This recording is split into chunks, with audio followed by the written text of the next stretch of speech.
በዚህ ስፍራ ያገለገሉትን ሁሉም እግዚአብሔር ይባርካቸው። እንግዶችን ምዕመናንም እናንተንም እግዚአብሔር ይባርካችሁ።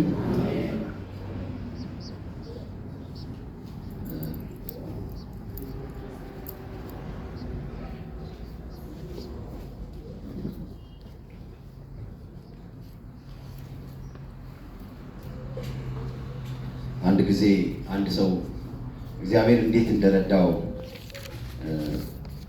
መሰከረ እና በጣም ልቤን ነክቶኛል ያ ሀሳብ። ሰውየውን ባየው ቁጥር የሚሰማኝ የዛ ሰው ምስክርነት ነው። ምንድነው?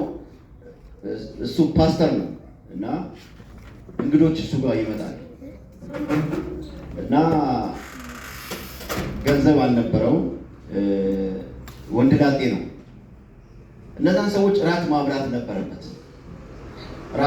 ነበረበት እና ርቦናል እያሉ ይጠይቃሉ እነሱ። ከዛ በልቡ በእግዚአብሔር ታመነና ቆይ ትንሽ ቆይተን አንድ ቦታ ገብተን እንበላለን ይላል እና ትራንስፖርትም የለም፣ በእግራቸው ነው እየወሰዳቸው ያለው፣ በእግር ጉዞ ነው እና በዚህ እንደዚህ ይሄዱ እያለ በድንገት ዝናብ መጣ ይላል ልጁ። ከዛ አንድ ቦታ ሊጠለሉ አንድ የቱርክ ሬስቶራንት አለ እና እዛ ጋር ጠጋ ብሎ መጠለል ጀመሩ። ጥበቃዎቹና ሌሎች አስተናጋጆች ኑ ግቡ፣ ዛሬ የቱርክ ሬስቶራንት የተመሰረተበትን ዓመትን እያከበረ ነው እና ደንበኞችንም ማንንም ሰው እየመገበ ነው ያለው፣ ግቡና ብሉ አሉት። ከዛ አመሰገነና ያየው ይዟቸው ገባ። እነሱ ሲበሉ እሱ በልቡ ያላሳፈርከኝ እግዚአብሔር ስሙ ይባረካል። በሆነ በዓል እግዚአብሔር አንድ የእሱን ጭንቀት መለሰ፣ ሁለት የሌሎችን ራብ መገበ። እግዚአብሔር ይመግባል። እንጸልይ።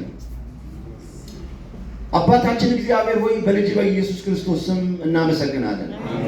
በዚህ ስፍራ ስላለው ስለ መንፈሳዊ ነገር እግዚአብሔር አባት ሆይ ከማለዳ ጀምሮ ስላለው ስለ ሁሉ በኢየሱስ ክርስቶስ ስም እጅግ አድርገን እናመሰግናለን። ቃልህ ሕያው ነው፣ እንደ ቃልም ታማኝ ነው፣ ለፍጥረት ሁሉ ተስፋ ነው። እግዚአብሔር ሆይ ጭንቀታቸውን ታራግፋለህ፣ ራባቸውን ትመግባለህ፣ የጎረበጠውን ጎዳና ታስተካክላለህ፣ ባህር ትከፍላለህ፣ ታሻግራለህ። ስለ እርዳታ ዘርዝረን አንጨርስም። እግዚአብሔር አባት ሆይ ስለ ታላቅነት እናመሰግናለን። ዛሬም ደግሞ በዚህ ስፍራ ላይ አምላኬ እግዚአብሔር ሆይ ከቅዱስ ቃል መግበን፣ ሁሉ ለአንተ ክብር ይሁን።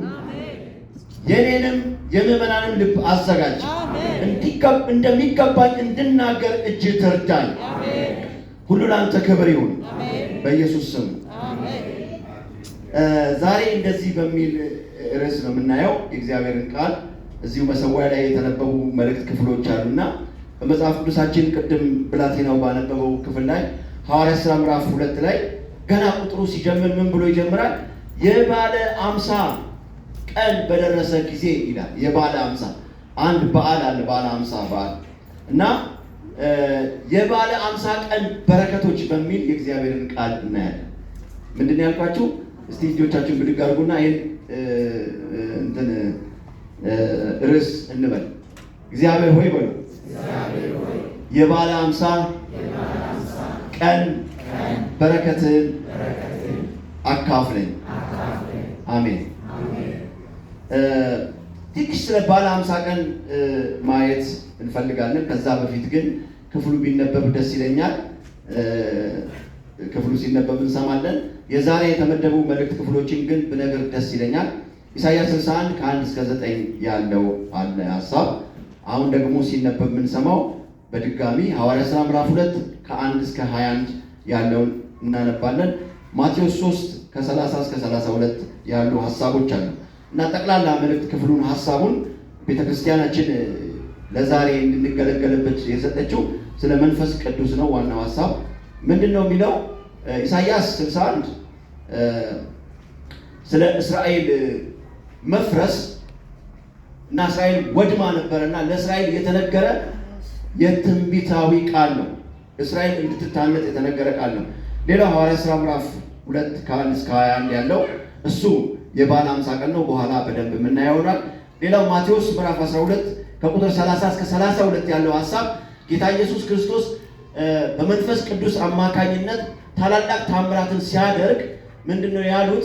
ይሄ በአጋንንት ነው ታምራት የሚሰራው ብሎ ኢየሱስ ክርስቶስን ስም ለማጥፋት ሲሉ ተጠቀሙ። ኢየሱስ ክርስቶስ እንደዚህ አላቸው፣ የሰው ልጅን ኃጢአት ይቅርታ፣ የሰው ልጅን ብትሰድቡ ኃጢአታችሁ ይሰረያል፣ ግን መንፈስ ቅዱስ የሰራውን ስራ ከሰደባችሁ ኃጢአቱ ለዘላለም አይሰረይም ማለት። ለእግዚአብሔር ለመንፈስ ቅዱስ አሰራር ክብር ይሁንለት። አሜን። አንዳንድ ጊዜ ሳያውቁ የመንፈስ ቅዱስ አሰራር በጌታ ያላመኑ ሰዎች ሲያሾፉ እናያለንና እግዚአብሔር ደግሞ ከዚህ አውጥቶ የመንፈስ ቅዱስ በረከት እንድንካፈል በክርስቶስ በኩል ስለጠራን ለስሙ ክብር ይሁን። አሜን። የጌታ ፈቃድ ከኛ ጋር በመካከላችን ይሁን። አንድ ደግሞ ምለምናችሁ ቆመን ሐዋርያ ሥራ ሲነበብ አንድ ጊዜ እንሰማለን።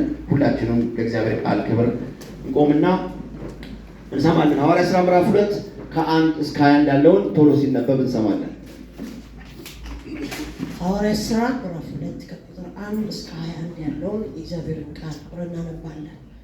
ባለ 50 የተባለው ቀን በደረሰ ጊዜ ሁሉም በአንድ ልብ ሆነው አብረው ሳሉ ድንገት እንደሚነጥቅ አውሎ ነፋስ ከሰማይ ድምፅ መጣ። ተቀምጠው የነበሩበትን ቤት ሁሉ ሞላ። እንደ እሳትም የተከፋፈሉ ልሳኖች ታዩአቸው፣ በእያንዳንዳቸው ላይ ተቀመጡባቸው። በሁሉም መንፈስ ቅዱስ ሞላባቸው። መንፈስንም ይናገሩ ዘንድ እንደሰጣቸው በሌላ ልሳኖች ይናገሩ ጀመር። ቁጥር 5 ከሰማይ በታች ካለው ሁሉ በጸሎት ይተጉ፣ አይሁድ በኢየሩሳሌም ይኖሩ ነበር። ይህም ድምፅ በሆነ ጊዜ ሕዝቡ ሁሉ ተሰብስበው እያንዳንዱ በገዛ ቋንቋው ሲናገሩ ይሰማ ስለነበረ የሚሉትን አጡ። ተገርመው ተደንቀውም እንዲህ አሉ፣ እነሆ እነዚህ የሚናገሩ ሁሉ የገሊላ ሰዎች አይደሉምን? እኛ እያንዳንዳችን የተወለድንበት የገዛ ቋንቋችን እንዴት እንሰማለን? የጳርቲኖስ፣ የሜዶ፣ የአለሜጤስ ሰዎች በሁለት ወንዞች መካከል በይሁዳ፣ በቆሎዶጊያ፣ በጴንጥያስ፣ በኢስያ፣ በፍርጊያም፣ በጵንፍልያም፣ በግብፅም በቀራኔም በኩል ባሉት በሊቢያ ወረዳዎች የሚኖሩት በሮሜ የምንቀመጥ አይሁድም ወደ ይሁድነት የገባን የቄርጦስና የአረብ ሰዎች የእግዚአብሔርን ታላቅ ሥራ በልሳናቸው ሲናገሩ እንሰማቸዋለን። ቁጥር 12 ሁሉም ተገረሙና አመንትተው እርስ በራሳቸው እንጃ ይህ ምን ይሁን አሉ። ሌሎች ግን እያፌዙባቸው ጎሽ የወይን ጠጅ ጠግበው አሉ ጠግበዋል አሉ። ነገር ግን ጴጥሮስ ከ12 አንዱ ጋር ቆሞ ድምፁን ከፍ አድርጎ እንዲህ ሲል ተናገራቸው፣ አይሁድ በኢየሩሳሌም የምትኖሩ ሁላችሁ ይህ በእናንተ ዘንድ የታወቀ ይሁን፣ ቃሎቹንም አድምጡ። ለእናንተ እንደመሰላችሁ እነዚህ ይሰክሩ አይደለም፣ የሰከሩ አይደለም፣ ከቀኑ 3 ሰዓት ነውና። ቁጥር 16 ነገር ግን በነቢዩ በኢዮኤል የተባለው ነው። እግዚአብሔር ይላል በመጨረሻው ቀን እንዲህ ይሆናል፣ ሥጋ በለበሰው ሁሉ ላይ ከመንፈሴ አፈሳለሁ፣ ወንዶችና ሴቶች ልጆችም ትንቢትን ይናገራሉ፣ ጎበዛዝትም ራእይን ያያሉ፣ ሽማግሌዎች ሕልምን ያልማሉ። ደግሞ በዚያ ወራት በወንዶችና በሴቶች ባሪያዎች ላይ ከመንፈሴ አፈሳለሁ፣ ትንቢትንም ይናገራሉ፣ ድንቆችንም በላይ በሰማይ ምልክቶችንም በታች በምድር እሰጣለሁ። ደግሞ እሳትም ጢስ ጭጋግም ይሆናል። ቁጥር 20 ታላቅ የሆነ የተሰማ የጌታ ቀን ሳይመጣ ፀሐይ ወደ ጨለማ፣ ጨረቃም ወደ ደምም ይለወጣሉ። የጌታ ስም የሚጠራም ሁሉ ይድናል። አሜን። ይህ እግዚአብሔር ቃል። ፈጠን አድርጌ መናገር እፈልጋለሁ። የባለ 50 ቀን የሚለውን መጠነኛ ስለዚህ ነገር ብናውቅ ወይ ደግሞ ብናገር ተገቢ ነው ብዬ አምናለሁ።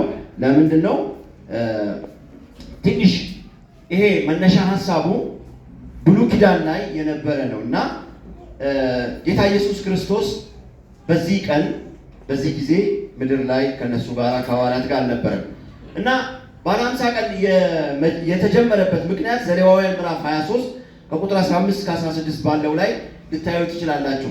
እስራኤላውያን የሚወዘወዝ ነዶ ይባላል እና ያንን ነዶ ይይዙና ያንን ለአምላካቸው ለእግዚአብሔር ያቀርባሉ። እና ባለ 50 ቀን የተባለበት ምክንያት በዚህ ክፍል ላይ ስታዩ እግዚአብሔር እንደዚህ ያለው ለሙሴ የነገረው መልእክት ነውና 7 ሰንበት ቁጥር አለው። 7 ሰንበት እንግዲህ አንድ ሳምንት 7 ቀን ነው አይደል ያለው? ስለዚህ 7 ሲባዛ በ7 ስንት ነው? 49 ነው። 7 ሰንበት ቁጥር አለው። 7 ሰንበት ትቆጥርና በ7ኛው ሳምንት ቀጥሎ ባለው ቀን ላይ 50ኛ ቀን ይሁንላችሁ አለው።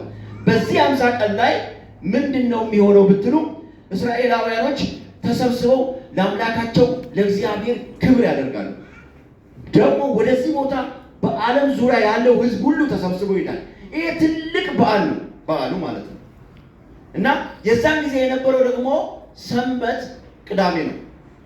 የመጀመሪያ ቀን ተብሎ የሚጠራው እሑድ ነው። እሑድ አንድ ተብሎ ይጠራና ልክ ቅዳሜ የሚሆነው ሰንበት ነው። ስለዚህ እግዚአብሔር እንደዚህ ያደረገ 7 ሰንበት እንዲቆጥሩ አደረገና ከ7ቱ ሰንበት በኋላ የመጀመሪያው ቀን 7 × 7 49 የመጀመሪያው እሑድ ሰኞ ማነው እሑድ ይሆንና 50ኛ ቀን ይሆናል ማለት ነው።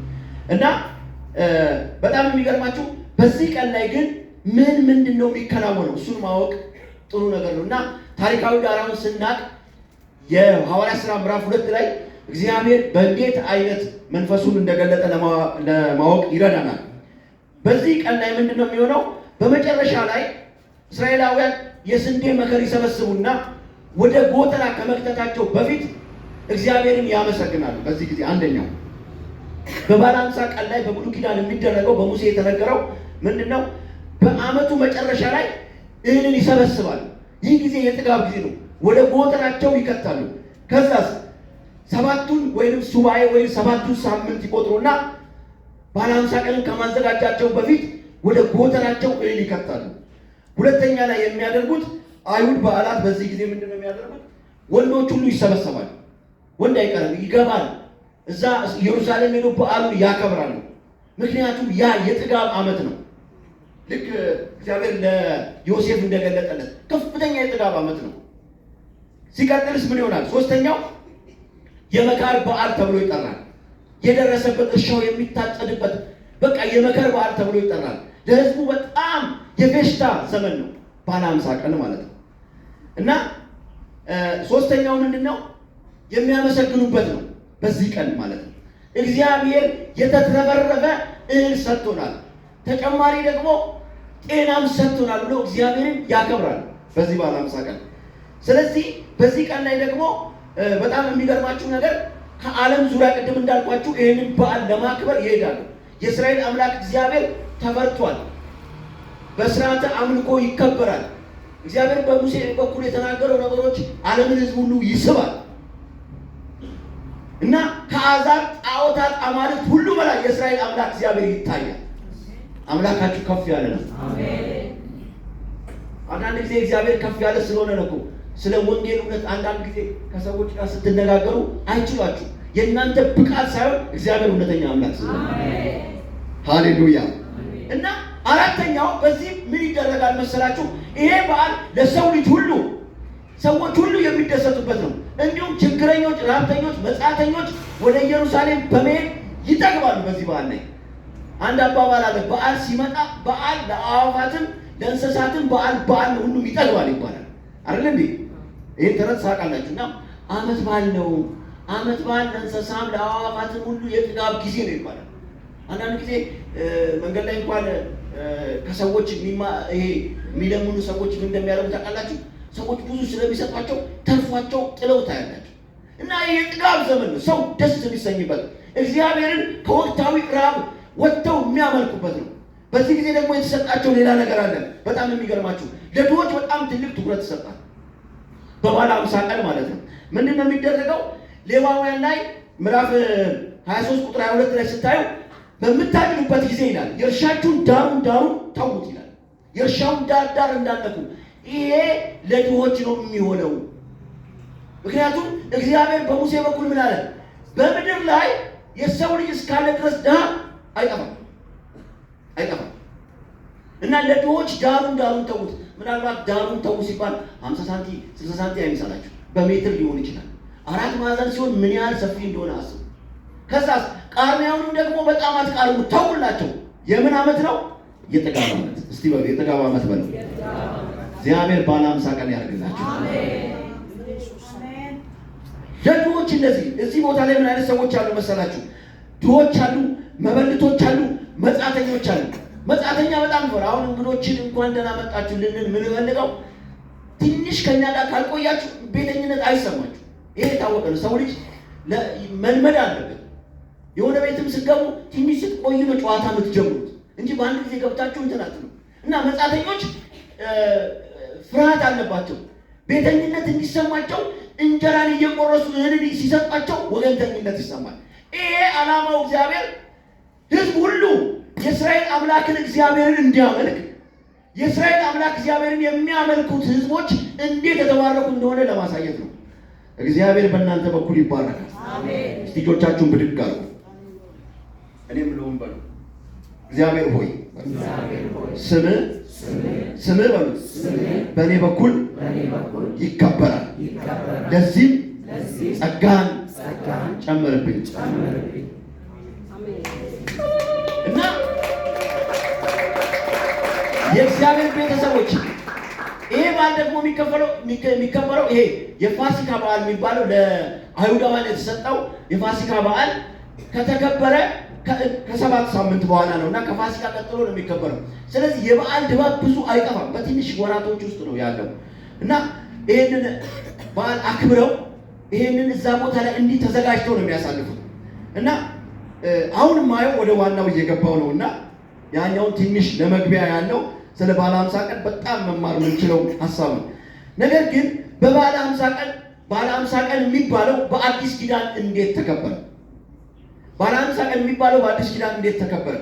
አሁን ሲነበብ እንደሰማችሁት ሐዋርያት ሥራ ምዕራፍ 2 ከ1 ጀምሮ ሲነበብ እንዳያችሁት ይህ ባለ 50 ቀን በደረሰ ጊዜ አብዛኛውን ሰዎች ወደ ኢየሩሳሌም ይሄዳሉ። ቅድም ሲነበብ እንደሰማችሁ የተለያዩ ሀገር ሰዎች እየሄዱ የደቀ መዛሙርትን ጸሎት እየሰሙ እንደነበረ ሰምታችኋልና ይህን በዓል ለማክበር ሁሉ ይሄዳሉ። ከዚህ መካከል ደግሞ እስራኤላውያንም የሆኑ ሌሎቹም የሆኑ በጌታ በኢየሱስ ክርስቶስ ያመኑ የሆነ ቦታ ላይ ተሰብስበው ተቀምጠዋል። መጽሐፍ ቅዱሳችን በግልጽ አስቀምጧል። ሐዋርያት ሥራ ምዕራፍ 2 ቁጥር 5 ላይ ይናገራል። በዚያን ቀን በጌታ በክርስቶስ ኢየሱስ ያመኑ በአንዳንድ ስፍራ ላይ ተሰብስበዋል። ምክንያቱም ጌታ ኢየሱስ ክርስቶስ ምን ብሏቸዋል?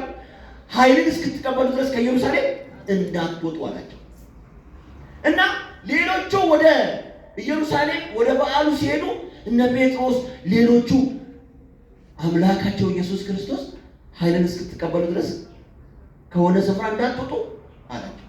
ተሰብስበው እያለ በጣም የሚገርማችሁ ነገር ይሄ ነገር ጌታ ኢየሱስ ክርስቶስ ምንድነው የሆነው? ባለ 50 ቀኑ እንዴት ካልኩሌት እንደሆነ ላሳያችሁ። የምታውቁት ትችላላችሁ። አንድ ቀን ወንድሜ ያሴ ይሄን ነገር ሲናገር በጣም ውስጤ ሐሴት አደረገና ኢየሱስ ክርስቶስ ለ40 ቀን ከሞት ተነስቶ ታያቸው ይላል። ይሄንን መጽሐፍ ቅዱሳችን ሐዋርያት ሥራ ምዕራፍ 3 ላይ ሐዋርያት ሥራ ምዕራፍ 1 ቁጥር 3 ላይ ታገኛላችሁ። ከሞት ተነስቶ ለ40 ቀን ታያቸው ይላል። ከዛ በኋላ 40 ቀን ታያቸውና አረገ እና 10 ቀን ከቆየ በኋላ በባለ 50 ቀን ሐዋርያት የተነገራቸው ከኢየሩሳሌም እንዳትወጡ ስለተባሉ ቁጭ ብሏል። በዛ ቀን አንድ ታላቅ ነገር ሆነ። ሃሌሉያ! ያ የመጀመሪያው የባለ 50 ቀን በዓል የክርስቲያኖች በዓል አይደለም፣ የአይሁዳውያን በዓል። የእናንተ በዓል ግን እግዚአብሔር ስሙ ይባረክ፣ እግዚአብሔር መንፈሱን ያፈሰሰበት ቀን ነው። ስለዚህ እነዚህ ተቀምጠው እያለ በዓላማ ክርስቶስ ኢየሱስ ካረገ በኋላ በ10ኛው ቀን ታምር ሆነ። ይኸውላችሁ በባለ 50 ቀን አይሁድም ሌሎችም አሕዛብ ወደ ኢየሩሳሌም ይሄዳሉ። በባለ 50 ቀን የጌታቸውን ትእዛዝ ጠብቀው ኃይል የሚባለው ምንድን ነው እያሉ የሚጠብቁ ደቀ መዛሙርት አሉ። ስለዚህ ያኛው ባለ 50 ቀን አለ፣ ይሄኛው ባለ 50 ቀን አለ። የዚህኛው ባለ 50 ቀን ሃሌሉያ የሁሉም ትኩረት ሳበ። ሃሌሉያ! አያችሁ፣ ልክ እነሱ በዛ ቦታ ላይ ቁጭ ብለው እያለ በድንገት በመካከላቸው ልዩ ነገር ሆነ። ኢየሱስ ስሙ ይባረክ። ሃሌሉያ! ተዘጋጅተዋል። በዚህ ቀን እነሱ እግዚአብሔር ነው የሚያውቀው ወገኖች። እነሱ አያውቁም፣ ግን ጠብቀዋል። 50ኛዋን ቀን በእግዚአብሔር እቅድ ነው ያለችው፣ በኢየሱስ ክርስቶስ እቅድ ላይ ነው ያለችው። እነሱ ሲሄዱ እኛ ከወገናችን ተለይተን ከድሮ ባህል ልምዳችን ተለይተን ጌታ ኢየሱስ ክርስቶስ ያዘዘንን እየጠበቅን ቁጭ ብለናል እያሉ እያሰቡ እነሱ። እግዚአብሔር ግን ታላቅ ነገር ሊያደርግ ነው። የሚቆመውን አስቁሞ የሚያስቀጥለውን ሊያስቀጥል ነው እግዚአብሔር። ያንን አሮጌውን ስርዓት አስቁሞ ኢየሱስ ክርስቶስ በቃሉ እንደጠጠረው እንዲህ አለ። ፈቀላችሁ ስለ መንፈሳዊ አሰራር አሮጌ ልብስ ላይ አዲስ ልብስ ብትሰፉ ይላል። አሮጌ ልብስ ላይ አዲስ ልብስ ብትሰፉ፣ አሮጌ ልብስ ላይ አዲስ ልብስ ብትሰፉ አሮጌውን ልብስ አዲሱ ልብስ ምን ያደርገዋል አለ? ይዞት ይነሳል። እንደገና ደግሞ አዲስ ወይን ጠጅ ይላል። አሮጌ አቅማዳ ይሄ ከፍየል ቆዳ የሚሰራ እዛ ላይ አዲስ ወይን ጠጅ ቢገባ ወይን ጠጁ እየተለፋፋ ይሄድና ይተረትረዋል። ስለዚህ ለአሮጌው አስተሳሰብ አዲሱ ነገር አይገባቸውም። ምክንያቱም አይጠባበቁም። ሁለቱ እኩል መሄድ አይችሉም። ልብሱ ይቀደዳል፣ አቅማዳው ይፈነዳል አለ። ኢየሱስ ስሙ ይባላል። ለነ ጴጥሮስ ገባቸው፣ ለነ ጴጥሮስ ገባቸው። ሃሌሉያ ገባቸው ለነ ጴጥሮስ። እነዚህ ሰካራሞች ብሎ ሲጠራቸው አይደለም አለ ጴጥሮስ። ያልተማረ የተባለው ብድግ አለና እግዚአብሔር በነቢዩ በኢዩኤል የተናገረው ቃል ይፈጸም ዘንድ በሥጋ ለባሽ ሁሉ ላይ መንፈሴን አፈሳለሁ አለ። እግዚአብሔር ዛሬ በእናንተ ላይ መንፈስ ቅዱስን ያፈሳል። የባለ 50 ቀን በረከት ያገኛቸዋል። የትኛውም እርግማን ይሰበራል። የእግዚአብሔር እጅ በእናንተ ላይ ትሆናለች። ይሄን እኔ አይደለም የምናገረው፣ የእግዚአብሔር ቃል ነው የሚናገራችሁ። ለባለ 50 ቀን ለእግዚአብሔር ክብር ይሁንለት። አያችሁ ይሄ ቀን የሆነ ድሃ በየዓመቱ ጠብቆ ዛሬ ምርጥ ቀን ነው ብሎ እንደሚያስበው አይደለም። ይሄ ቀን የሆነ ከሙሴ ዘመን የነበረ ብለህ የምታስበው አይደለም። ይሄ ቀን ይለያል። ዛሬ ቀን ይለያል በሉ። ድምጻችሁን ከፍ አድርጉና ዛሬ ቀን ይለያል በሉ። መጽሐፍ ቅዱሳችን እሑድን እንደሚለው ታውቃላችሁ። ዮሐንስ ራዕይ ምዕራፍ 1 ቁጥር 10 ላይ የጌታ ቀን ይለዋል። ምን የጌታ ቀን? ለዚህ ነው የቤተ ክርስቲያን አባቶች ማለት ነው ዛሬ ያው አይሁዳውያን እንደምታውቁ ዛሬም ያከብራሉ። ያ የቀረ በዓል ነው። ይሄንን የባለ 50 ቀን በዓል ለነሱ በዓላቸውም ቅዳሜ ነው። ነገር ግን የቤተ ክርስቲያን አባቶች በስነ ስርዓት በእግዚአብሔር ቃል ላይ ኢየሱስ ክርስቶስ በዓላማ አድርጎ እሑድ ላይ መንፈስ ቅዱስን አፈሰሰ። ለምን እንዲህ ይላል መጽሐፍ ቅዱሳችን? ክርስቶስ ከሞት ካልተነሳማ ከሰዎች ተለይተን እኛ እጅግ ምስኪኖች ነን። በዚህ ሕይወት ብቻ ተስፋ ካደረግን እጅግ ምስኪኖች ነን አለ። አያችሁ፣ ባለ 50 ቀን ላይ ኢየሱስ ክርስቶስ ታሪክ ሰርቷል። ሃሌሉያ! ኢየሱስ ከሞት ተነስቷል። እኔና ለእናንተ አድርጓል። በእግዚአብሔር ቀኝ ተቀምጧል። ከሳሻችንን አዋርዷል። የመንፈሱን ኃይል ሰጥቶናል። እሑድ ቀን ልዩ ቀን ነው። ቀኑ ራሱ ይለያል። እግዚአብሔር በዓላማ የሚሰራ አምላክ ነው። ገጠመኝ ይኸውላችሁ፣ ቅድም ለነገርኳችሁ ልጅ በዛ በዓል ላይ እሱ ነው ገጠመኝ። እግዚአብሔር ግን እምነቱን አይቶ እንዴት እንደሚመግብ ያውቀው ነበር። ለእኛ ገጠመኝ፣ ለእግዚአብሔር ግን በቀል ነው። እስቲ የኔ ነገር በሉት። ብድግ አሉና እግዚአብሔር ሰዎች የኔ ነገር በሉት። በእግዚአብሔር ፊት ነው። ጠላቴ እግዚአብሔር ለኔ ያሰበውን አያውቅም። ጠላት እንደማያውቅ ላሳያችሁ። ጌታ ኢየሱስ ክርስቶስን ይሄ ሰውዬ አሳች ነው እንደተናገረው ደግሞ በሶስተኛው ቀን እነሳለሁ እንዳለው እንዳይነሳና ይሉና ጠብቁታል። ጠላት ቢጠብቅም ኢየሱስ ይነሳል።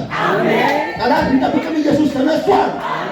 ስለዚህ ጠላት ቢገዳደርም እግዚአብሔር ካንተ ጋር ነው። የልብን ረፍት የሚሰጥ እግዚአብሔር ነው ወገኖች። ቀንበርን የሚሰብር እግዚአብሔር ነው። ሃሌሉያ! ሐዘንን የሚሰብር እግዚአብሔር ነው። ባለ 50 ቀን ይህ ቀን የራሱ ትሩፋት አለው። የባለ 50 ቀን ትሩፋቶች ወገኖች ብዙዎች ናቸው።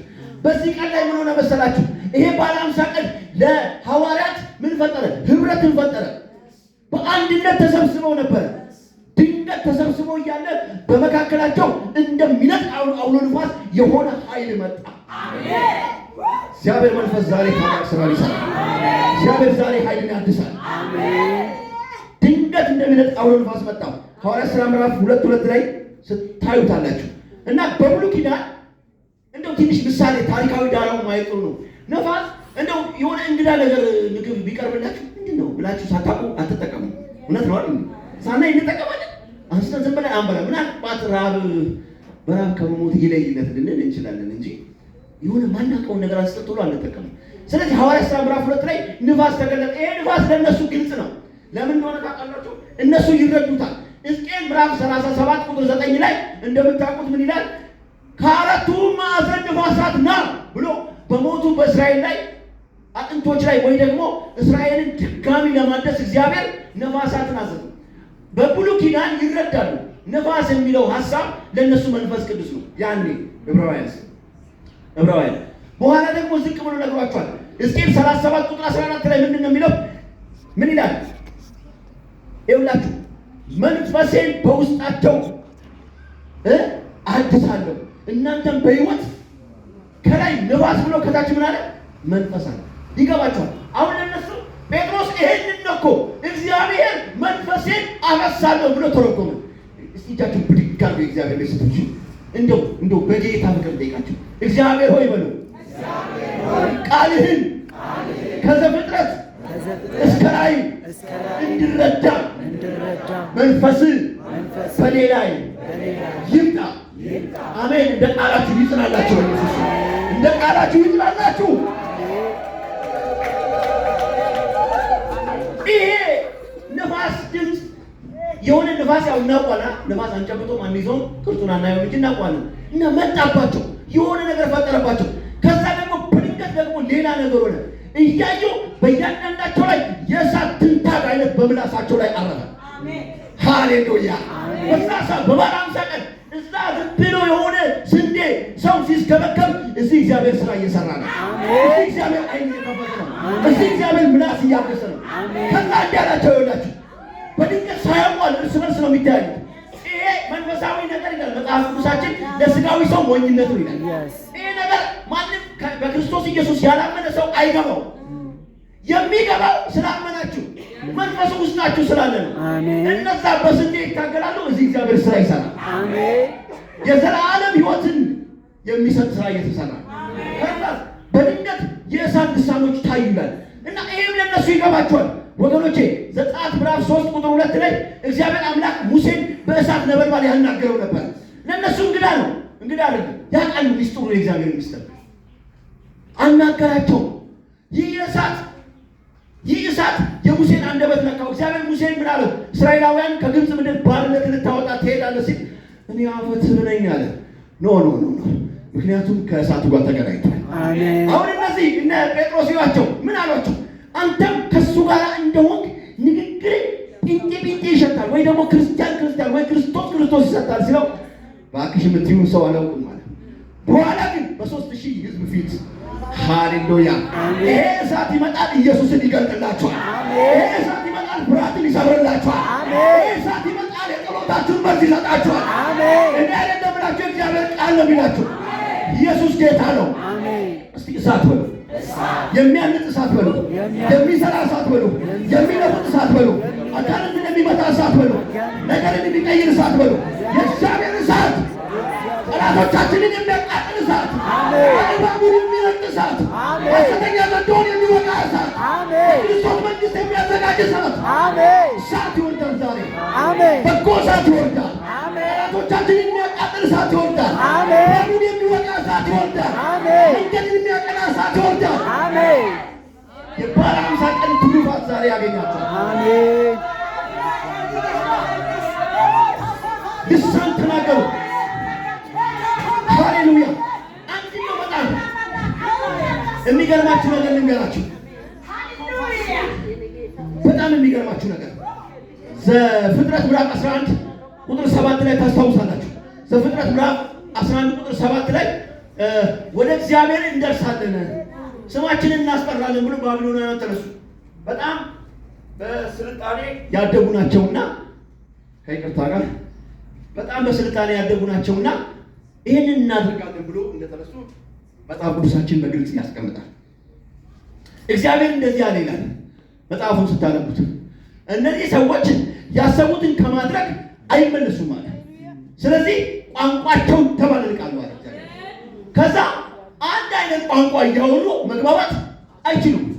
የሆነ አካፋ አምጣ ሲባል ወይ ገመድ ሊያቀብል ይችላል። ይኸው ዘፍጥረት 11 ቁጥር 7 ላይ የቋንቋ መደበላለቅ ነው። ትልቅ ሚስጥር ልንገራችሁ። የዛሬ 2 ዓመት 3 ዓመት አካባቢ ወይ 4 ዓመት ተናግሬያለሁ። ይኸውላችሁ ሐዋርያት ሥራ ምዕራፍ 2 ላይ ግን የተለያየ ቋንቋ ቢሆን የሀሳብ አንድነት አሜን። የወረደው ቋንቋ ልሳኑ ያው ያ የተከፋፈሉ ነው። ያ ዓለም አይግባቡም ማለት ወይ ይጋጫሉ ማለት ነው። በሌላ ቋንቋ ለአንድ ዓላማ አንድ ሀሳብ ሆኖ አልቆሙም። ግን ሐዋርያት ሥራ ላይ ሌሎቹ ታታታታታ እያሉ ሳት ሲለቁ ብድግ ብሎ ማለት ነው ጴጥሮስ የተናገረው ቃል የዮሐንስ ሀሳብ ነው። የቋንቋ አንድነት መጣ። ሃሌሉያ! ይኸውላችሁ ቤተ ክርስቲያንን አንድ ያደረጋት ክርስቶስ ነው። ገብቷችኋል? ብዙ ሀሳብ ብዙ ከለር መቼም ከሁለቱ ጾታ አንዱ መሆን አይቀረንም እንጂ ግን ብዙ እውቀት ብዙ ምናምን ልዩነት ብዙ አለ። ሊያግባባን የቻለው ብቻውን በመስቀል ላይ የሞተው ሃሌሉያ! ኢየሱስ ያግባባናል። ቆም ያለውን ያዛርግና ኢየሱስ ነው ያግባባን በሉት። ኢየሱስ ነው ያግባባን። ፊቱን እያያችሁ ፊት እየተያያችሁ እኔና አንተን በሉት። ያግባባን ኢየሱስ ነው። ደግሞ በለው አንቺና እኔን እሱና እኔን ያግባባን ኢየሱስ ነው። ማን የትኛው ጀግና ነው ሰው ቤት ከፍቶ የሚገባው? እኔ አሁን ጋሽ ደምሴ ቤት ማለት ነው በክርስቶስ ኢየሱስ ባላቃቸው እንዴት አድርጌ ነው እሳቸው ቤት የሚገባው? ሐዋርያ ጳውሎስ እንደዚህ አለ፣ ሰዎች ሁሉ እኔ በክርስቶስ አውቃቸዋለሁ አለ። በክርስቶስ ካልታወቅ እንዴት ነው ኮንዶሚኒየም ውስጥ ያሉት አይግባቡም ይባላል። ለምን አይተማመኑማ። እኛ ግን በሰውና በእግዚአብሔር መሀል የገባው በኢየሱስ ስላመንን መሀል ላይ ያለውን ኢየሱስን እናምነዋለን። ስለዚህ ባልንጀራዬ ለእኔ መድኃኒት ነው፣ ባልንጀራዬ ለእኔ መብቴ ነው፣ ባልንጀራዬ ለእኔ መድኃኒት ነው። ተግባቡ፣ በአንድ ቃል አወሩ። ያ የተደባላለቀው የባቢሎን ታሪክ ተቀበረ። እስቲ የባቢሎን ታሪክ ተቀበረ። ድምፃችሁ ከፍ አድርጉና በሕይወታችሁ ላይ ያለው የባቢሎን ታሪክ ይቀበል።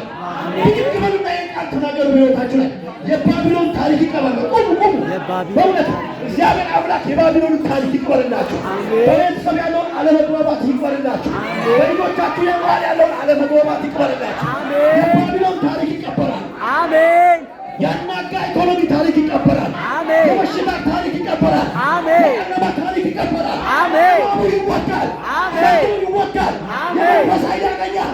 አሜን። እግዚአብሔር ካንተ ጋር ነው። አሜን። የባቢሎን ታሪክ ይቀበል። አሜን። በሉ ሰይጣን ይበል። የባቢሎን ታሪክ ይቀበል። የባቢሎን ታሪክ ይቀበል። ኢየሱስ ጌታ ነው። አሜን። የባቢሎን ታሪክ ከሕይወታችሁ ላይ ይቀበል። አሜን። ከሀሳባችሁ ላይ ይቀበል። አሜን። ከነገራችሁ ላይ ይቀበል። አሜን። ከእቅዳችሁ ላይ ይቀበል። አሜን። እግዚአብሔር የባቢሎን ታሪክ ያጥፋ። አሜን። ተረግሟል ባቢሎን። ቁጭ በሉ። እግዚአብሔር ይባርካችሁ። የባቢሎን ታሪክ እግዚአብሔር ይቅበር። አሜን። እግዚአብሔር ላይ ያመፀ የሰው ጉልበት የበላ አእምሮን የያዘ እግዚአብሔር የባቢሎን ታሪክ ከፊታችሁ ያርቀው። አሜን። ኢየሱስ ጌታ።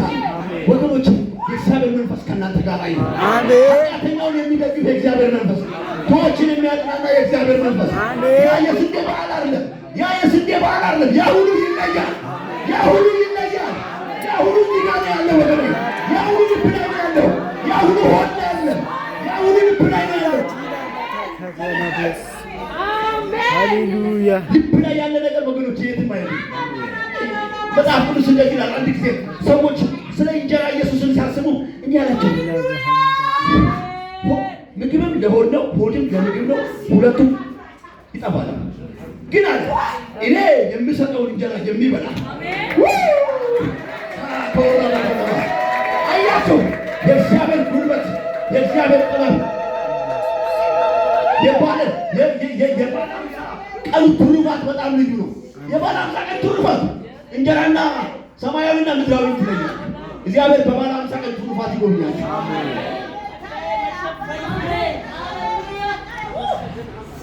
በጣም የሚገርማችሁ ነገር ልንገራችሁ።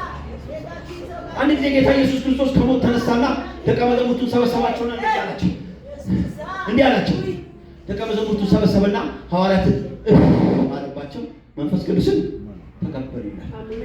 ሐዋርያት ሥራ ዮሐንስ ወንጌል ምዕራፍ 20 ቁጥር 21 ላይ አለባቸው፣ መንፈስ ቅዱስን ተቀበሉ ይላል። ተጽናኑ። ነገር ግን ያ መንፈስ ማለት ነው አሁን ሐዋርያት ሥራ ምዕራፍ 2 ላይ ወደ ተግባር ተቀየረ። ይኸውላችሁ አንድ ትልቅ የዶክትሪን ሐሳብ ልንገራችሁ። ማንም በጌታ በኢየሱስ ክርስቶስ ሲያምን ሲጠመቅ እግዚአብሔር መንፈስ ቅዱስ ስጦታ ሰጥቶታል። እደግመዋለሁ፣ ይህ ቃል መሰረታዊ የሆነ ቃል ስለሆነ ነው። ማንም በጌታ በኢየሱስ ክርስቶስ ያመነ ማንበብ መጻፍ መናገር ባይችልም በሰው ቋንቋ በሰው ሐሳብ የማይገለጥ የእግዚአብሔር መንፈስ በውስጡ አለ። ነገር ግን ይኸውላችሁ ትናንት የፈራው ጴጥሮስ ላይ ዛሬ የቤተ ክርስቲያን አባትነት መንፈስ መጣ። ሁሉ ዝም ብሎ እያሉ ብድግ አለና ስሙ እናንተ የሰቀላችሁ ማለት ምን ማለት እንደሆነ ታውቃላችሁ? የሰቀለው እኮ ቀያፋ ነው። የሰቀለው እኮ ሌላ ነው። ብድግ አለና እናንተ የሰቀላችሁት እግዚአብሔር ከሞት ያስነሳው ይሄን ልጅ ከሽባ አንስቶታል አለ። አንድ ትልቅ ሚስጥር ልንገራችሁ። በጌታ በኢየሱስ ክርስቶስ ያላመኑ ሰዎች ኢየሱስን እየሰቀሉት፣ ለእነሱ እኛ የምንናገረው ኢየሱስን ሰቅለዋል ነው የምንለው። ለምን? ዕብራውያን ምዕራፍ 2 ላይ በስራቸው ይሰቅሉታል ይላል። ስለዚህ በኢየሱስ ክርስቶስ ያላመኑ እየሰቀሉ ነው ያለው። አሁን የምንላቸው እንደዚህ ነው። በኢየሱስ ክርስቶስ ካላመኑ ድረስ እየሰቀሉት ነው። ያ ጸጋ ተገለጠ ለአንዳንዱ ሐዋርያት። እነዛን ሐዋርያት በእርግጥ ሌላ ነገር ነካው። ሐዋርያት በዛን ጊዜ ቤተክርስቲያን እስክትደራጅ ድረስ ጌታ ኢየሱስ ክርስቶስ የመረጣቸው ናቸው። ከዛ በኋላ ሰባኪያን፣ የተለያዩ የቤተክርስቲያን መሪዎች ያ የበዓለ ሃምሳቱ ቀን ትሩፋት አመጣ። እስቲ እጅ ብድግ አልኩ። እግዚአብሔር ሆይ በሉት። ድገሙ። እግዚአብሔር ሆይ ክርስቶስን በማመን ምክንያት የተቀበልኩትን መንፈስ ቅዱስ አሁን በእኔ ላይ የተሰጠኝን የተለያዩ የጸጋ ስጦታዎች የሚገለጥበት ጊዜ ይሁን። እግዚአብሔር በልባቸው ያስቀመጠው ጸጋ ይገለጥላችሁ። አሁን እውነቴን ነው የምላችሁ፣ ለማገልገል ፍላጎት የሌለው ሰው የለም። በመድረክ አንዱ የሆነ ባለሙያ ካለ በነገራችን ላይ አንድ ነገር ልንገራችሁ። አገልግሎት ወይ ደግሞ የክህነት አገልግሎት የሚባለው በአጠቃላይ በአዲስ ኪዳን ክህን ነውና ካህን ነውና አንድ ሹፌር እና አንድ የወንጌል አገልጋይ እኩል ነው። እግዚአብሔር ይህንን ወቁ። አንድ ሹፌር እና አሁን ጠዋት እኛ በታክሲ የመጣን ሹፌር ባይኖር ኖሮ በዚህ ሰዓት አለ ምንገው ማንም ያገለገለው የእግዚአብሔር ሕዝብ ያገለገለ። ስለዚህ የተለያዩ ጸጋ ስጦታ ያለባቸው ወደዚህ ቢመጡ አንዱ ይሄ መሸፈን አልነበረበትም እንላለን። አሁን ቤቱ ይሞቀናል። አሁን ይሄ ሰው ይሄ መሸፈን አልነበረበትም ይላል እንደ ባለሙያ ማለት ነው። ሌላኛውስ አይ እዚህ ጋር እንዲህ መሆን ነበረበት ይላል እንጂ ነው። ሌላኛውስ መንፈሳዊ ሰው ደግሞ ጥቂ ሰለሞን ሶፍት አያያዙ አልተመቸም ሊል ይችላል። ሁሉም ምን እያደረገ ነው? እግዚአብሔር እያገለገለ ነው። እስቲ እጃችሁን ብድግ አድርጉ። እኔ በሉ ከማንም የማላንስ የእግዚአብሔር አገልጋይ አጨብጭቡ ለጌታ። በዚህ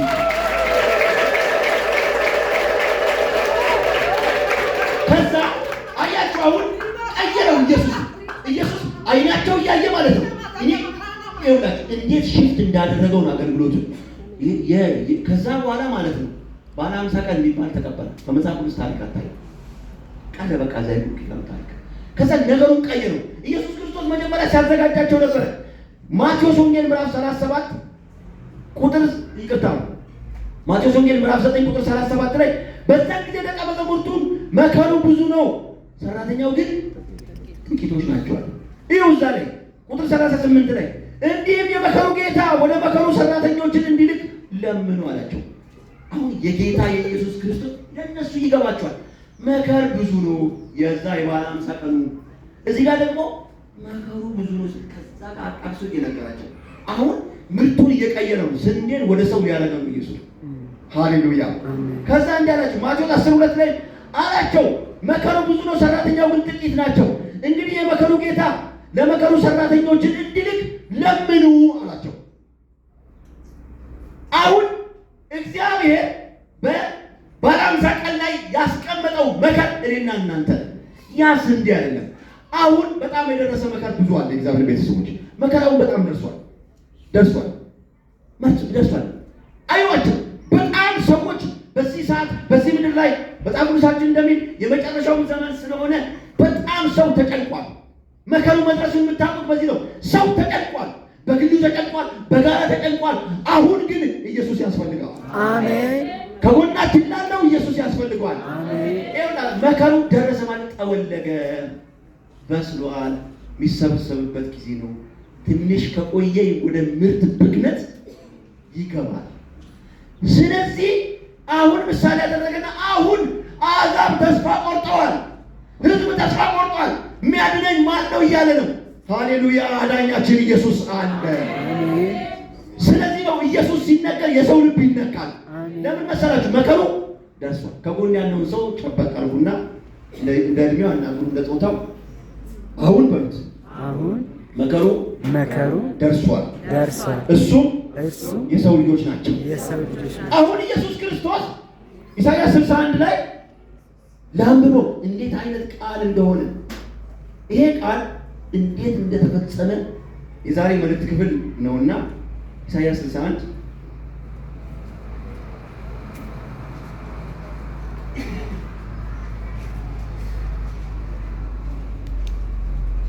በጣም ሁሉ ጊዜ የሚሰማ ቃል። እስቲ ቆመን እንስማ። እግዚአብሔር ይባርካችሁ። ይው እንዲህ የጌታ የእግዚአብሔር መንፈስ በእኔ ላይ ነው፣ ለድሆች ምስራች ሰብክ ዘንድ እግዚአብሔር ቀብቶኛል።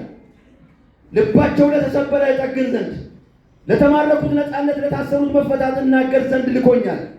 የተወደደችውን የእግዚአብሔርን ዓመት አምላካቸው የሚበቀልበትን ቀን እናገር ዘንድ፣ የሚያለቅሱት ሁሉ አጽናና ዘንድ፣ እግዚአብሔር ለክብሩ የተከላቸውን የጽድቅ ዛፎች እንዲባሉ ለጽዮን አልቃሾች አደርጋቸው ዘንድ፣ በአመድ ፈንታ አክሊል፣ በለቅሶ ፈንታ የደስታን ዘይት፣ በሐዘን ፈንታ የምስጋናን መጎናጸፊያ እሰጣቸው ዘንድ ልኮኛል። ከጥንት ጀምሮ የነበረ እያለ ይቀጥላል። ሌላው ልተው ወገኖች፣ ተቀመጡ። ይሄ ጊዜ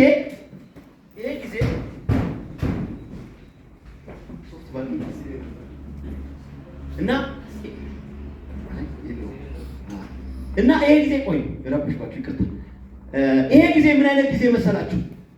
እስራኤላውያን ቅድም በመግቢያ እንደናገርኩት እስራኤላውያን በባቢሎናውያን ጡጫ ደቀው ተስፋ ቆርጦ በቃ ብሎ በተቀመጡ ጊዜ ባቢሎናውያን እነዚህ አሉ፣ የእናንተ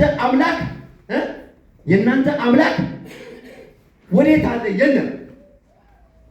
እግዚአብሔር ይባርካቸው። እነዚህ ያቀበሉትን የእናንተ አምላክ ወዴት አለ? የለም ብለው አምላካቸው እንደሌለ አድርገው በዚህ መከራ ውስጥ ስላልደረሰላቸው እግዚአብሔርን አሳጥቷቸው ነበር። ግን እግዚአብሔር በባዕድ ምድር ላይ እንዲህ አለ፣ እኔ ነኝ አለ። ማን ነው ከአሕዛብ አማልክት መካከል ከኔ ጋር ቆሞ የሚነጋገር አለ? ማንም በእግዚአብሔር ቤት የሚቆም ጠፋ።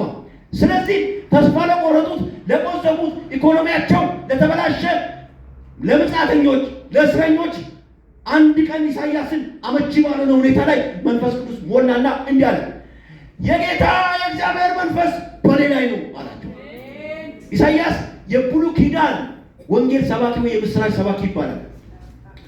ብሉይ ኪዳን ላይ ሆኖ አዲስ ኪዳን የሰበከ ሰው ብድግ አለና እንዲህ አለ፣ አሁን ያነበብኩላችሁ ቃል የጌታ የእግዚአብሔር መንፈስ በእኔ ላይ ነው አለ።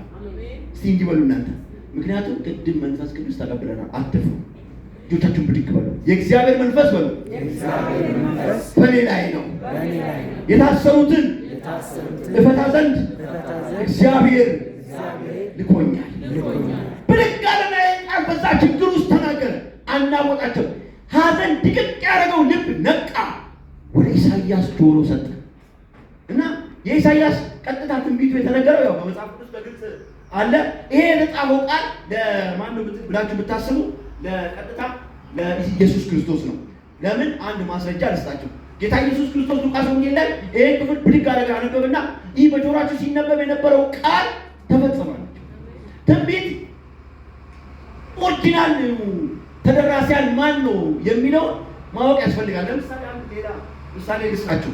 መጽሐፍ ቅዱስ ላይ ያዕቆብ ባለቤት ራሔል ዮሴፍን ከወለደች በኋላ ስትሄድ መንገድ ላይ የምትያዛት እንትናን ቢንያምን ስትወልድ እንደሞተች መጽሐፍ ቅዱስ ይናገራል።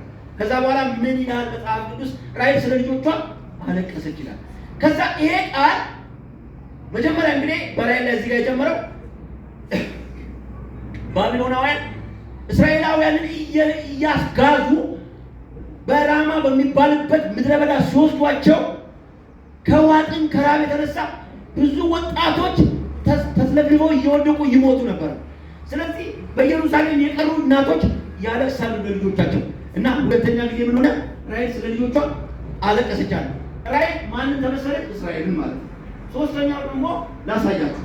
ሶስተኛው እንደምታውቁት ጌታ ኢየሱስ ክርስቶስ ሲወለድ ምንድነው የሆነው? ኢየሱስን ለማግኘት ሲል በኢየሩሳሌም የሞሉ ህፃናትን የ2 ዓመት ህፃናትን ሁሉም ጨረሳቸው። የጨካኝ መሪ እግዚአብሔር እንደዛ አይነት ሰው በምድር ላይ አይደለም። አሜን በሉ ባካችሁ። እንደዛ አይነት ጨካኝ ለትውልድ የማይራራ ሰው በህፃናት ደም የሚጫወት እግዚአብሔር ይምታው። ገደለው፣ ሰብስቦ ጨረሳቸው እና መጽሐፍ ቅዱስ መልሶ ምን ይላል? ራሔል ስለ ልጆቹ አለቀሰች የሚለው ቃል ይፈጸም ዘንድ 3 በሉ። አሁን የእግዚአብሔር ቃል ለትምህርታችን ተጽፏል ነው የሚለው መጽሐፍ ቅዱስ። ዛሬም በዓለም ላይ በጣም ሰላም በማጣት ምክንያት ብዙ ህፃናቶች ያለቅሳሉ። መጽሐፍ ቅዱስ አድሬስ ተደርጎ የተለያዩ ሰዎችን ቢጻፍ እኛንም ይመለከተናል። ዛሬም በጣም ብዙ የሚያለቅሱ እናቶች አሉ። እግዚአብሔር ሞትን ያስቁም። አሜን። የህፃናትን እንባ ይቁም። አሜን። የእናቶችን እንባ ይቁም። አሜን። ስለዚህ ኢየሱስ ክርስቶስ ብድግ አለና ይሄ ትንቢት ቃል ተፈጸመ አላቸው። በጣም ተናደዱና ይሄ ሰውዬ ምን ቢሆን ነው በዚህ ባጭር ነገር ይፈጽመዋል? ዋናው ተናግሯል። አሜን ሃሌሉያ አሜን። ስለዚህ መከሩ በጣም አሁን የመከሩ ጊዜ የተባለው አሁን ነው ለደቀ መዛሙርቶች። ከዛ ገቡ ሰበኩ። አያችሁ በጴጥሮስ በአንድ ስብከት 3000 ሰው ተጨመረ። ምክንያቱም እነሱ ልባቸው ተቆርጦ ነበር። ዛሬ መጽሐፍ ቅዱሳችን ምን እንደሚል ታውቃላችሁ? የእግዚአብሔር ድምፅ ከተማይቱን ይጣራል። አሜን። የማ ድምፅ? የእግዚአብሔር ድምፅ። እግዚአብሔር ድምፅ ምንድን ነው የሚለው? የእግዚአብሔር ድምፅ ብላችሁ ብታስቡ አታውቁም። እንደኛ እግዚአብሔር ያው በራእይ ይናገራል፣ በድምፅ ይናገራል፣ በተለያየ መንገድ በውስጥ ልባችን ይናገራል። ነገር ግን እግዚአብሔርን ድምፅ እንዴት ነው ብላችሁ ብታስቡ ብታውቁት እናንተ ናችሁ። እኔ እግዚአብሔር ድምፅ ማለት 1 2 ብዬ አልነግራችሁ። ለአንዳንዳችሁ ሪል ህልም ያሳያችሁ፣ ለአንዳንዳችሁ እውነተኛ ድምፅ ያሳያችሁ፣ ለአንዳንዳችሁ ደግሞ በልባችሁ በመንፈሳችሁ ይሞላችሁ። የእግዚአብሔር ድምፅ ይናገራችሁ። እስቲ ወጣችሁ ብድጋሚ እግዚአብሔር ለኔ በሉ እግዚአብሔር ሆይ በወደድከው መንገድ ተናገረኝ። ለኔ በወደድከው መንገድ ተናገረኝ። እግዚአብሔር ይናገራችሁ። ስለዚህ ዛሬ በስራቶቻችን ላይ እንጸልያለን። አሜን። ዛሬ እንባችን ማያለቅስ አለ ብለን ማሰብ አንችል። ያለቀስን ብዙ ነገሮች ያስለቅሱናል። ብረት ማጣት ያስለቅሳል። እንደ ሀገር አንድነት ማጣት ያስለቅሳል። እንደ ሀገር ስግብግብነት ያስለቅሳል። እንደ ሀገር ራብ ያስለቅሰናል። ዛሬ የባለ 50 ቀን ትሩፋቱ በእኛ ላይ ይውረድ። የባለ 50 ቀን በረከቱ በእኔና በእናንተ ላይ ይውረድ። በጣም ሁሉ ጊዜ የምደጋግመው ቃል ምን እንደሆነ ታውቃላችሁ? እግዚአብሔር እስራኤልን አንድ ጊዜ እንዳላቸው ስሙ፣ ወደ ምድራችሁ በገባችሁ ጊዜ በርታችሁ ተዘልላችሁ ትኖራላችኋል። ሰው ያዕቆብ 2 ላይ እንደሚል ታውቃላችሁ? በጣም የተራበን ሰው ሂድና እዛ ጋር ቆይ ለጊዜው ፀሐይ ሙቅ ትለዋለህ፣ ማነው እሳት ሙቅ ትለዋለህ። ምክንያቱም ቶሎ ብሎ ሰው ቢቆነጥጠኝ የቆነጠጠኝ ነው ቶሎ የሚሰማው። ቶሎ በስሜት ሕዋሳታችን ሴንስ የምናደርገው በወቅታዊ ጉዳዮች ነው። ግን እግዚአብሔር አምላክ ወገኖች አሁን ላለው ችግሮቻችን አንዳንድ ጊዜ መንፈሳዊ ነገሮቻችን ላይ ማለት ነው እንቅፋት የሆኑብን ችግሮቻችን ላይ እግዚአብሔር ይገለጣል። እግዚአብሔር ዛሬ ይገለጣል። ዛሬ ወገኖቼ እንባ ይታበሳል። የልጆች እንባ ይታበሳል። ያለቀሱት ይጽናናሉ። ቆመን እንጸልያለን። ሃሌሉያ። ዛሬ መንፈስ ቅዱስ እሳት በእናንተ ላይ ይመጣል። የሚያጽናና እሳት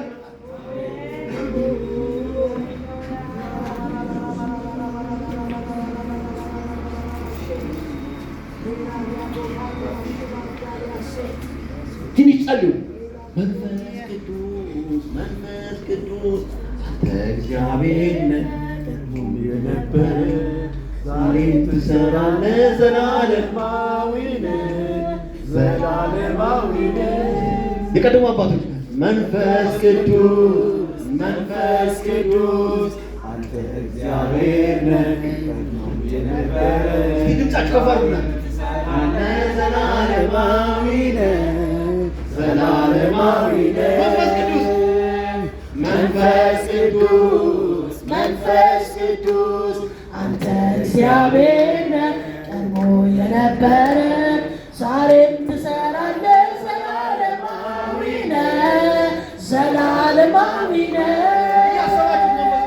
መንፈስ ቅዱስ መንፈስ ቅዱስ አንተ እግዚአብሔር ነህ፣ ቀድሞ የነበረ ዛሬም ትሰራለህ፣ ዘላለማዊ ነህ፣ ዘላለማዊ ነህ። መንፈስ ቅዱስ መንፈስ ቅዱስ አንተ እግዚአብሔር ነህ፣ ቀድሞ የነበረ ዛሬም ትሰራለህ፣ ዘላለማዊ ነህ፣ ዘላለማዊ ነህ። መንፈስ ቅዱስ አንተ እግዚአብሔር ነህ፣ ቀድሞ የነበረ ዛሬም ትሰራለህ፣ ዘላለማዊ ነህ፣ ዘላለማዊ ነህ። መንፈስ ቅዱስ መንፈስ ቅዱስ አንተ እግዚአብሔር ነህ፣ ቀድሞ የነበረ ዛሬም ትሰራለህ፣ ዘላለማዊ ነህ፣ ዘላለማዊ ነህ። መንፈስ ቅዱስ መንፈስ ቅዱስ አንተ እግዚአብሔር ነህ፣ ቀድሞ የነበረ ዛሬም ትሰራለህ፣ ሃሌሉያ። እንጸልይ። ኢየሱስ ጌታ ነው። መንፈስ ቅዱስ ሆይ ጋብዝሃለሁ። በዚህ ሰዓት በጌታ በኢየሱስ ስም ጋብዝሃለሁ። እስራት እንዲፈታ ዘንድ ጋብዝሃለሁ። የጨለማ ስራ እንዲወድቅ ጋብዝሃለሁ። አጋንንታዊ ተጽዕኖ እንዲመታ ጋብዝሃለሁ። እንባ እንዲታበስ ዘንድ ጋብዝሃለሁ። እስቲ ገባ ብለን እንጸልያለን። አገልጋዮች ለተወሰኑ ልባችን ላሰበባቸው ሰዎች እግዚአብሔር ወገኖቼ አንዳንድ ልቦችን ሲያድስ አያለሁ። በእውነት በጌታ ፊት ነው የምነግራቸው። እግዚአብሔር የልብ ጥቁረትን ሲቀይር አያለሁ።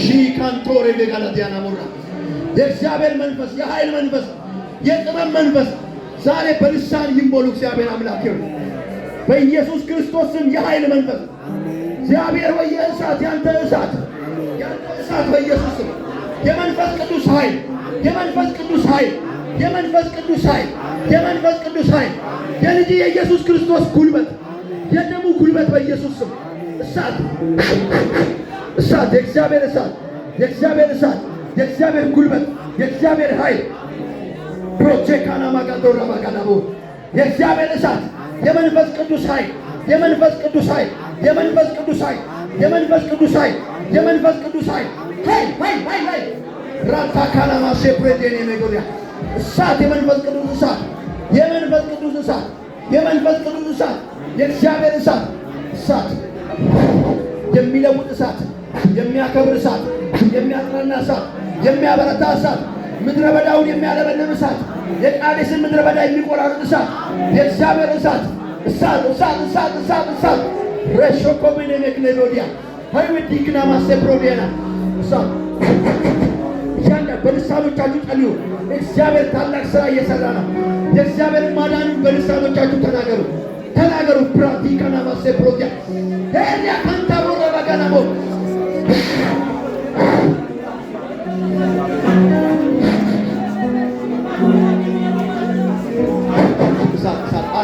አንድ የእግዚአብሔር እሳት፣ ሁለት የእግዚአብሔር እሳት፣ ሶስት ወረደ የእግዚአብሔር እሳት እሳት እሳት እሳት እሳት እሳት ሄይ ቼካናማ ሴፕሮዴኒያ ራታካናማ የመንፈስ ቅዱስ እሳት ወረደ። እሳት እሳት እሳት እሳት የሚያንጥ እሳት የሚለውጥ እሳት የሚቀይር እሳት ገባ። እግዚአብሔር እሳት የእግዚአብሔር እሳት የመለኮት እሳት እግዚአብሔር እሳት ጸልዩ በልሳኖቻችሁ። እግዚአብሔር ታድሶን ያደርጋል። ሴፕሮዴኒያ እሳት እሳት እሳት እሳት